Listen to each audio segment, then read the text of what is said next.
Hey, everybody. This is the Show Buddies podcast, and my name's Aaron Hafel. I'm sitting here with Coleman Williams.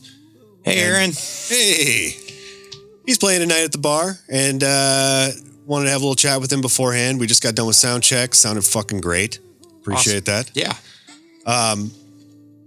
Where did you grow up? I was born and raised my whole life and still in Nashville, Tennessee. Nashville, Tennessee. Mm-hmm. Always. What was the first show that you went to on your own, with your own money?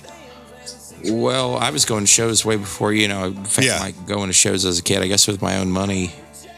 That would be like house shows, man. Like, I grew up in the house show DIY scene and that was huge when I was a kid. Ironically, that's not really a thing in Nashville anymore. We have a great music scene, but as a DIY scene, it's not really there anymore. But When I was a kid, man, I couldn't go to clubs,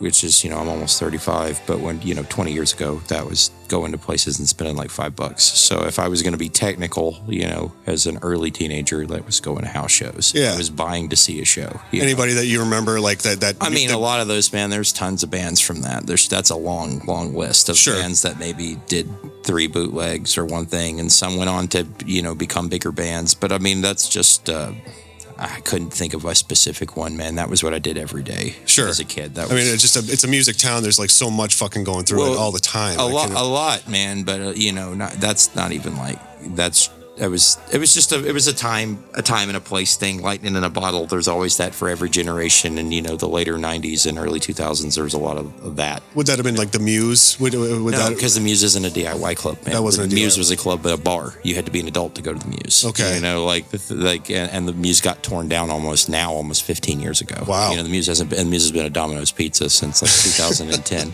So, but I'm talking before that. I'm talking like 2002, 2003.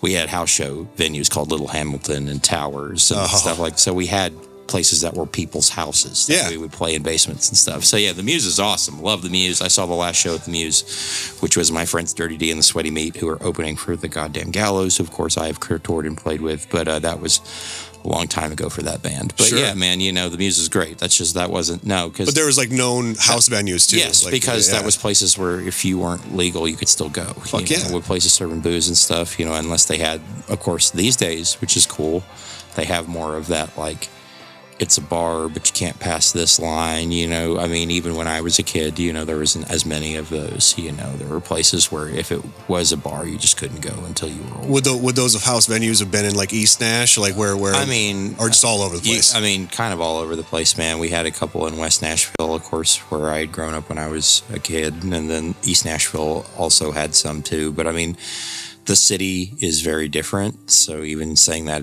is hard to like reference because everything has been changed and turned into condos. It's a lot tearing everything down, rebuilding. Yeah, man. And so it's a little hard to like. The one we used to always go to was by the fairgrounds, which is Little Hamilton, which is the one that I was in a part in for years, and that was just a cool place where touring bands of all types of music and just a lot of art kids. Did you play there? Did you? Of course, yeah. Bicycle Hospital, stuff like that. It was just a place for people like. Screen printing was one of the places where, I've always, anyone that's ever seen me play, I make posters and I do most of our merch is made in-house by me and always has been. Do you draw or are you No, I use artists and then I do the screen printing. Cool. I do this. I love silk screen, dude. That from last time. Yep, I have it. Yeah, man. Those are done by me with my friend Chris Attell, who taught me 20 years ago to screen print. So, that was a place where it's a multi-use facility. Now they charge people to do that. It's like an artist space, but it was an artist space where people didn't have to spend money to make an artist space. Did you see, was anybody trying to break out in that house show scene? And play like country stuff or anything.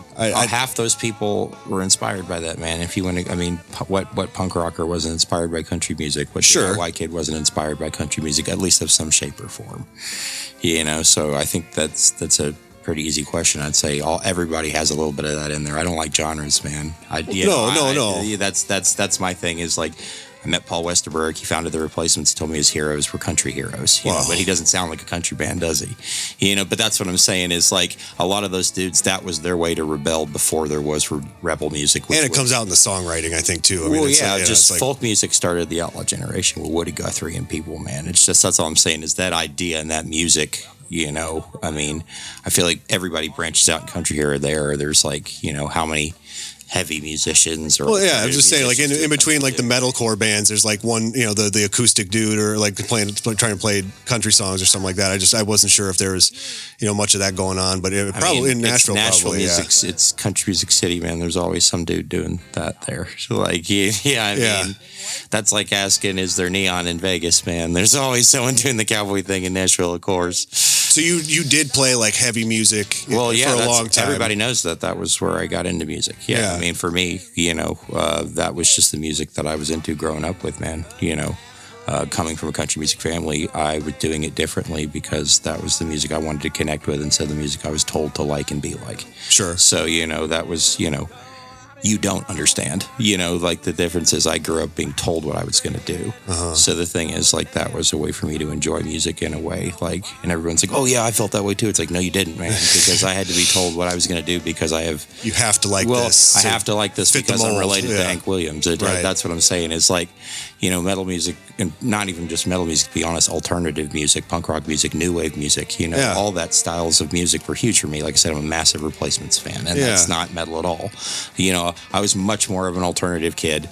I just had a lot of metal friends, and, you know, I'd worked with metal bands just to mess around, man, and that was a way to have my identity. Well, I'll tell you, I mean, it means a lot to me when I see you doing stuff like the Melvins or Jesus Lizard versus like covering a Pantera song or in the past, and not to say there's anything, you know, nothing. I mean, dude, that's everyone's opinion, man. They're great Pantera songs. It's just like we're a country band. We've done songs like that, but, you know, over the past few years, I do less of that. I always like playing metal, but I didn't start Four in the Strange band to be a metal band. Sure. And it's never going to be a metal band. I'm a country band. You're moving towards country. Well, I am a country band. It is a country band. It has never not been a country band. Why do you think I made a record with Shooter Jennings? Fair enough. If I was trying to make metal records, I'd be trying to, my first record came out on Megaforce, man, which is a fact. Southern Circus is off Megaforce. Yeah. Who's Megaforce? Megaforce is the label that found Metallica. Yeah, it's like second record's not on Megaforce, is it? It's with Shooter Jennings. It's because I've always wanted to be a country. How was working fan. with him? He's great. I mean, I met him 5 years ago when I was playing a show in West Virginia.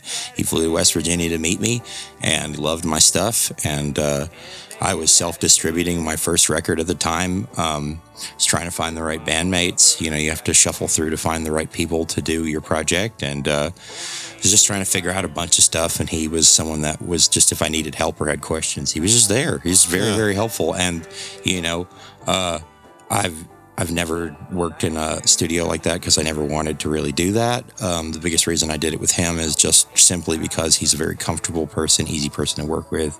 He's a nerd. He's a man that grew up in a place where he could have stayed there and be treated like royalty, and he left there to go to LA where nobody cared who he was related to. Do you find like a little bit of kindred spirit there? Well, I mean, in general, there's lots of people that he went out, any artist, he went out to do it his own way. Yeah. He did not ride a coattail. He did it his own way. And spent years and years defining that by being a producer. By playing music, like all kinds of different types of music. I mean, well, that's what I'm saying. Yeah. And then being able to come back into it almost 30 years later in his own career to be able to finally play his father's songs and do his tunes, and not because someone told him to, so he would have to take the carrot off the stick. Yeah. It's because he loves his dad. And people forget that, man. You know, like Shooter is beyond a camaraderie, man. Like, our families have worked together for over 40 years, you know, but not just that, like, you know, growing up in Nashville, I know lots of people like that, man. And that's great. I mean, we're all great and have our own special qualities and whatnot, but I don't think we're supposed to be around each other because our relatives hung out, you know. No, he traveled to meet me, and I respected his kindness, and that was how all that worked out, you know. Like, even when we went out to LA, which was almost 2 years ago now, to record Hang Dog, my second album, like, even doing that for me was uncomfortable because I just like much more into working at home. Same with our third record we've been working on. You know, my drummer for the past 2 years, Hunter Edwards, who's great. He works at Studio Nashville, and we've been doing it all, taking our time and really going. I'm not trying to make a record in a week. I've been spending like half a year on something because I really want to do it right. And it's comfortable for me. Same with Southern Circus was like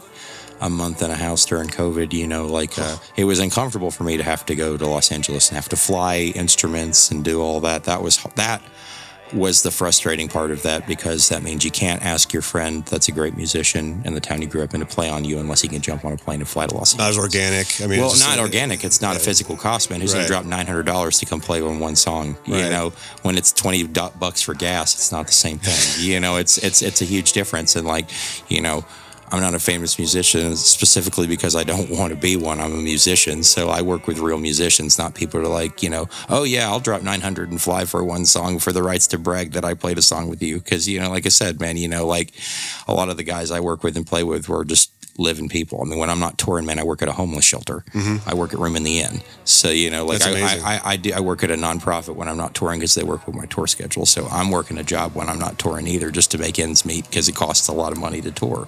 It's not cheap to.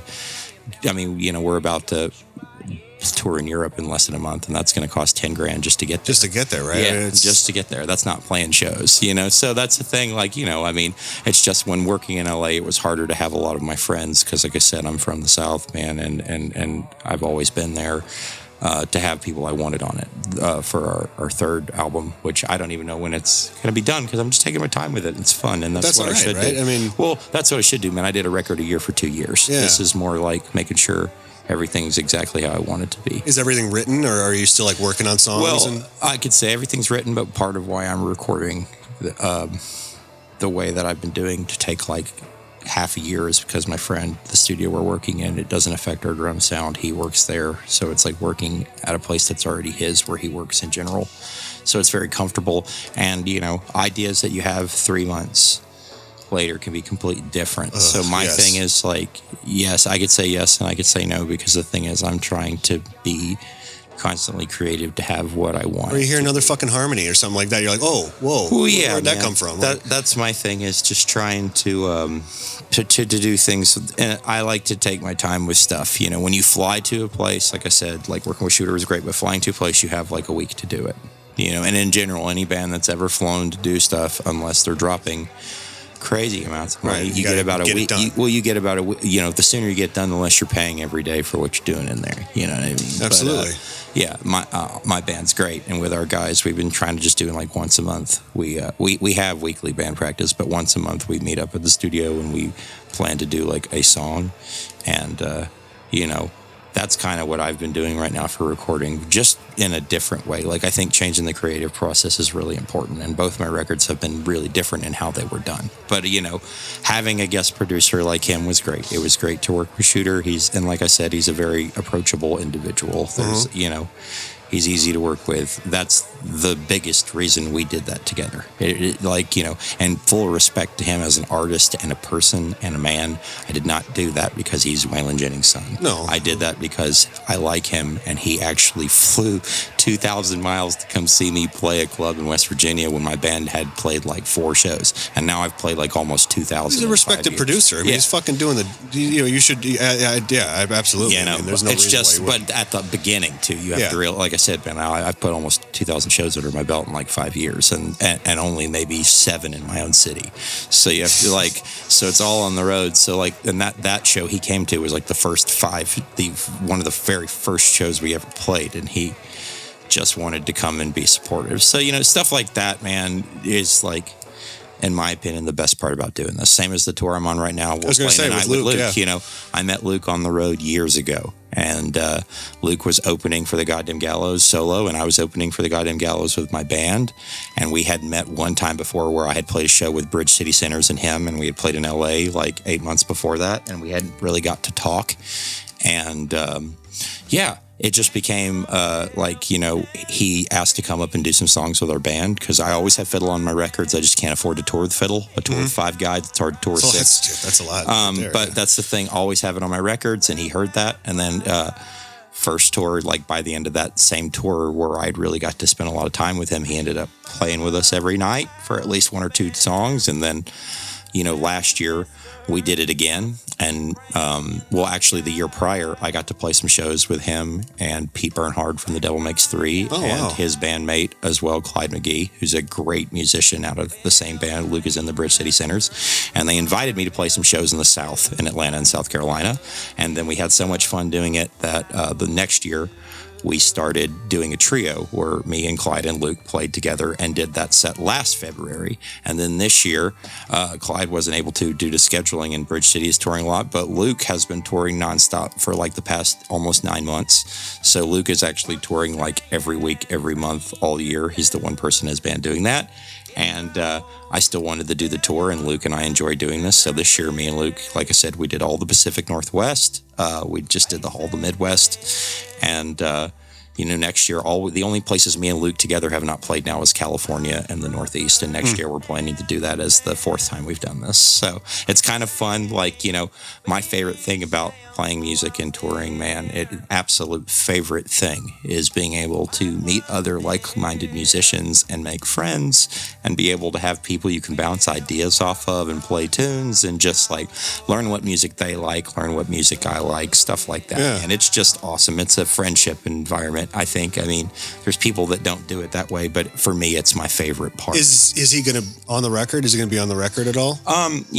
We've talked about that before. A lot of that is just scheduling, man. Sure. Like I said, Luke is in a very successful band, the Bridge City Centers, which is an absolutely phenomenal string band out of Portland. Yeah. They've been doing it and hitting it hard for a very long time. And, they're about to do a full-on tour with not just Pete, The Devil Makes Three, and the Squirrel Nut Zippers. Like, he gets off, this tour ends tomorrow, and he goes back on tour on Tuesday. Oh my so, God. like, when I say he's been doing it for almost, it's years to touch straight. his bed for a second. Well, just like, and he makes this time for me because we're buddies, and it's the really best. Amazing. And even, and like I said, there's other people we've done this with. It's just like their schedules are tight, and he's just a gem, and he's willing to do it. So yeah, it's the friendship stuff, man. I mean, a lot of the people that I've always worked with in general are all my friends. Like, there's very few people that I've played with that, there's people, of course, you want to play with because they're awesome, but most of the people that I've worked with and my career up to now are mostly people that are people who I respect or people who I already know or people who want to support me. Like, even on this tour, like, we've had our friends open up throughout this tour. Like, my roadie who tours with us and drives for us and sells merch, he opened for us on our show in Indiana like a week ago in Indianapolis. Jake Orvis, my dear friend, who I've played with for years, he opened for us in Milwaukee. Nice. And of course, that's a guy that, he won't let me stay anywhere else. He wants me to hang out. He's just family, man. Like I said, that's my favorite thing about doing this, man, is just meeting other great musicians and other people that support that artistic idea. Well, Coleman, I really appreciate you talking to me. Let's get back to the club so we can get this show going. Sure. I mean, do you have anything else you want to go through real quick? Or, as a guy that's been running this club for a long time, how about a quick question? What made you want to start interviewing people? Did you just... Well, that's a funny question. Like I was kind of saying earlier, like I've been doing this for about 25 years now, and I would have bands. I don't know if you remember Look What I Did from Nashville. Yes. They would play the club. That's a deep cut. There you go. Wow. So they stayed at my house, and like we would sit up and we would fucking bullshit and do whatever we do, and have these conversations. And I think probably right around the time I started listening to Mark Maron or something like that, I'm like, some of these conversations would be cool recorded. Yeah. And it is difficult sometimes to recreate that vibe in a studio setting like this. And I know you're saying the bar, that would be tight. You're not wrong. Well, it's not that. It's just a lot of times, like I said today, it's like wanting more when we have to, ride for 4 or 5 hours across, especially in the snow, and I'm a guy that's like 6.5 feet tall. So like, when I stand up for a second, it's just hard to sit back down. Oh, no. But we love it, man. I'm just saying, for your sake too, if you have it right there, then you're also being able to get everyone that walks in there. I know. Catch every fly on that piece of flypaper, baby. And if I was doing a video thing, it would be hip. It would be super. Well, hip. even that, I mean, just audio at first, man. Yeah. Sitting at the bar, next time we'll do that. That's what I'm saying, But it's a great idea. I mean, it's fun, and I'm happy to be here. Like I said, I remember it was 2 years ago when I played at the Lift with the band. What was crazy? That was that was like a month before Hangdog came out, about 2 months before Hangdog came out. And, like I had never played Iowa at the time. I had not, I've played all 48 connected states besides Alaska and Hawaii, but I hadn't played Iowa, and I was stoked because it was my first show getting to play here. I think, and after that I've played Des Moines a few times, but Dubuque, it was awesome, and it was a great show, and people came out, and I really had a wonderful time. And so We're happy grateful to be back here. I mean, stoked to be back here, man. It's cold. This tour has been cold. A bunch of snow, but like I said, we called the tour the Storm's a Coming tour, and we were not joking. The storm was coming, man. But I absolutely have had a great time, and it's always fun just playing tunes and hanging out, and just making new friends down the line. And like I said, hopefully we'll be back here with the band. We have a lot on our coming up for us. Like I said, we're big European tour. That's fucking awesome. Yeah. I mean, are you doing just it's like just a connected continental European, or it's like kind of all over, man. Sure. Like we start in Brussels, and then we go to the Netherlands, and then from the Netherlands, we're also doing like Poland and Germany, and Switzerland. There's a bunch of France, the United Kingdom. I mean, we're there for like almost 3.5 weeks, and I've never even been to Europe. I've been to Asia, I've lived in Mexico, but I've never been to any over there yet, huh? I've never been to Europe, so that's awesome, I'm stoked. It's going to be really fun, and we have right now, we have a tour we announce in a couple of weeks too, for just keeping the band busy, but like I said, our big thing's Europe. And then when is that? When is the Europe tour? The Europe tour starts April 1st, and it goes to the 22nd of April. Are you able to announce the other tour you're talking about? I can't, okay. But that's because it hasn't been announced yet. Sure. But like the band is announcing a tour like at the very beginning of March. Okay. And that'll be another tour for like May and June. And I actually have other tours already from that. I'm booked out to like September. I just haven't announced the tours yet. So, it's just staying busy, man. And, how are you going to make time to finish the record?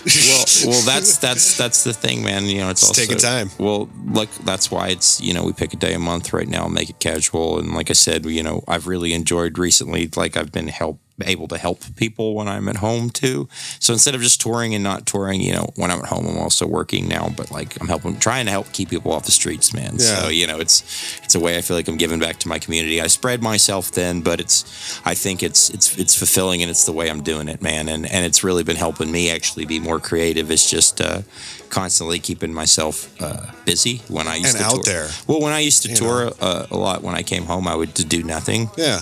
And I've been getting myself out of that ideology where it's like more when I get home, I try to stay just as busy as when I was out there, because it's just, I don't know. I think it's just better for the mental health, like instead of coming home and like being a hermit for 4 days because you've been out and constantly interacting with people for a month. I've been trying to like just not sit in the cave for forever. I took a job I'm a lunch lady at a elementary school. Bro, there's nothing wrong with that. Yeah. Those kids gotta eat. That's what it's the same fucking, same thing where it's like, if I'm not doing bar stuff, I'm sitting in my fucking house. Yeah, man. It's like, I need to get the fuck out of there. Well, yeah, you don't want to like, sit at my computer? Yeah. Great. Well, great. It helps me write and be more creative. Like, sitting at home and saying, I'm going to write this or I'm going to do this. Sometimes it makes me actually think more and feel more productive if I'm actually like doing stuff and thinking about stuff. Like, I don't know, like I said, man, just same with the recording process, trying to work on the third Four in the Strange Band record. For me, it's like constantly trying to change the creative process, find more stuff to work on, find more stuff to do, because like you only get to live once, right? And I don't think anyone's going to do anything for us anyway, even if we want them to, so I love playing music, and I love touring and doing it and being independent and doing it the way we've done it. But, just in case, I do have a backup. It's always good to have a backup, and for years, until when I got back into doing this. And it's funny, when I got into working at the Room in the Inn, it's because my guitar player was doing it. So me and my guitar player both work at Room in the Inn when we're not touring, which is awesome. Ethan Salas, who's amazing. Well, it's fucking amazing that you're doing something that's positive. You know, it's like affecting positive change. Way beyond all. It's just, dude, they make me feel thankful for everything I have. And being a musician and being a touring guy, I'm only 2 steps away sometimes from being homeless myself. And it's not in a negative way. That's just being realistic. You know, like when you're working your dreams and you're traveling all the time and stuff like that, doesn't mean something bad can't happen and put it all in a worse situation. Fucking A. So, you know, just helping people out, man, because one day, you know, who knows, maybe I'll be there. But it's great for the writing process, man, and it feels good. Like, you know, instead of just, I have a lot of friends that have to tour, and when they're not touring, they have to be a bartender. And one thing, too, is like, you know, like having a beer, like hanging out. But if you're always doing that, it can also become a problem. So, ironically, working at a sober living facility and then going out to deal with honky tonkin with people can be a good balance to have. You know, keeps you in check, man. But yeah, you know, we're doing great, and you know, everybody out there listening, you know, if you like what you hear, my name's Coleman Williams. I'm in Four in the Strange Band. Tonight I am playing with my dear friend Mr. Lightning Luke of the Bridge City Sinners. Both great bands. Check us out. And people listening in Dubuque, Iowa, you know, y'all are cool. It's cold here, but I like being here, and please keep supporting local music. Man, thank you so much for showing up. I really appreciate it. Yeah, I'm dude. stoked for the show. Of course. Thank you. Yeah.